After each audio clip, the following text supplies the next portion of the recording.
अस्सलाम वालेकुम, welcome to my channel name point TV. अबरा नाम का शुमार लड़कियों के नामों में होता है। अबरा नाम की इब्तदाई तारीख अरबी ज़बान से निकलती है। अबरा नाम के अफराद के लिए लकी नंबर 7 माना जाता है।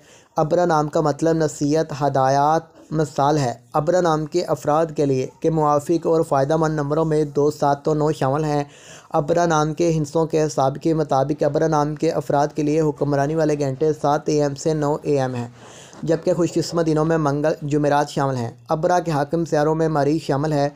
खुशकिस्मती वाली दातों में हिस्सों के हिसाब से तांबा, लोहा शामिल हैं। अबरा नाम के अफराद के लिए मुआफ़िक रंगों में सुर्ख, बनफी शामिल हैं।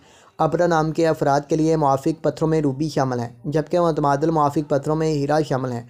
अबरा नाम के अफराद का उसूल ज़िंदगी है कि आप ज़िंदगी में आने वाली मुश्किलात से टकराना पसंद करते हैं और इनका मुकाबला करना चाहते हैं।